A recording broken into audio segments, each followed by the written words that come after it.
আল্লাহর রসুল যেদিন জন্ম নেন তো ওই দিন আম্মা জান আমেনা কোলে নিয়ে কাঁদতেছিলেন। সবাই জিজ্ঞাসা করতেছে কাঁদো কেন? পরিবারের লোকজন, শ্বশুর বাড়ির লোকজন কেন কাঁদো? আব্দুল্লাহ নাই। কেন?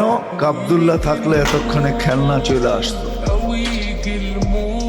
আল্লাহ যেন কানে কানে বলতেছিলেন আমেনা কাঁদিস না, আব্দুল্লাহ খেলনা আনলে আর কোত্থেকে আনবে? মক্কার বাজার থেকে পাথরের আনবে, কাঠের আনবে, প্লাস্টিকের আনবে, মাটির আনবে। সূর্য ডুবতে দে, চাঁদকে খেলনা বানায় পাঠায়। আর ঘটছেও তাই। আবু তালেব বলে বিকালে যখন শোয়া দিছি, সূর্য ডুবার পরে যখন শোয়া দিছি, চোখের উপরে তো বাদাল কামরু আইয়াদনু, চাঁদ দ্রুত গতিতে নিচে নামতেছিল।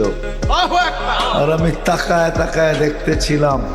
যখন একবারে নিকটে চলে আসছে তো চিৎকার দিয়া ফেলছি, ভাবতেছিলাম তোমার উপরে পড়া না যায়, কিন্তু তোমার মাথার কাছে এসে থেমে গেছে। তুমি হাত পাও নাড়াচাড়া করতেছিল আর চাঁদ উপরে টাচ করতেছিল।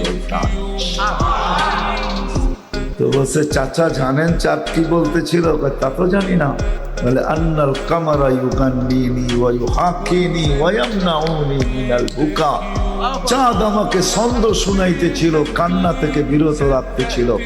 আমি যেন না কাঁদি, কাঁদলে আম্মার কষ্ট হবে। আল্লাহ চাঁদকে আমার সাথে খেলার জন্য খেলনা বানায় পাঠায়।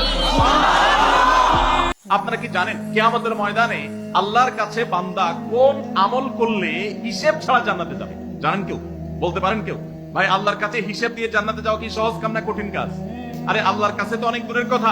আপনি যে প্রতিষ্ঠানে চাকরি করেন তার মালিকের কাছে, উপরস্থ বসের কাছে একেবারে পুঙ্খানুপুঙ্খ করে প্রতিটা পয়সার হিসাব দিয়ে একদম সবকিছুতে পারফেক্টনেস প্রমাণ করা, এটাই তো একটা কঠিন কাজ, দুঃসাধ্য কাজ। সেখানে সারা জীবনের হিসাব আল্লাহর কাছে দিয়ে পাই পাই করে তারপর আপনি জান্নাতে যাবেন, বিষয়টা এত সহজ না। তাহলে হিসেব ছাড়া আল্লাহ তাআলা এমনিতেই বলবেন হিসাব টিসাব নাই, তোমাকে এমনি জান্নাতে দিলাম। এটা চান আপনারা? দেখুন কোরআনে কারীম আল্লাহ তাআলা বলছেন ইন্নামা ইউওয়াফাস সাবিরুনা আজরাহুম বিগাইরি হিসাব। আল্লাহ বিনিময় দেওয়ার ক্ষেত্রে সতর্ক থাকবেন। আপনার যারা মানুষের হক নষ্ট না, যারা ধৈর্যশীল হবে, মানুষ আপনাকে গালি দেখ, যারা নিজেকে নিয়ন্ত্রণ করতে পারবে, এই সবরকারীদেরকে আল্লাহ তাআলা হিসেব ছাড়া দিবেন। নষ্ট করুক কি করে করুক, আপনি তারটা করতে চান হিসেব ছাড়া। যারা করছে আপনি লাভবান, আপনার কর্মস্থলে থাকবেন। আপনি কেমন করে লাভবান? আপনি অসংখ্য নেকি পাচ্ছেন, আপনি জানছেন না। আপনি যখন আপনার যেই আপনার বিরুদ্ধে মনে করেন আপনি নিষ্পাপ, মাথা গরম হয়ে যায়, আপনি যাদের হক হয়ে যায়, আপনি কোনো অন্যায় করেন নাই, গরম হয়ে যায়, ধৈর্যহীন হয়ে যায়, বিরুদ্ধে যেখানে সেখানে গন্ডগোল বাজায় জুলুম দেয়, করা মারামারি হচ্ছে, বাজায় দেয়, অপবাদ দেয়া ধৈর্য হচ্ছে, সহ্য বলতে কিছু নাই। এই লোকগুলো আন্ডারস্টিমেট করা হচ্ছে, ইত্যাদি ইত্যাদি। শামিল হতে পারবে না। আপনি একইভাবে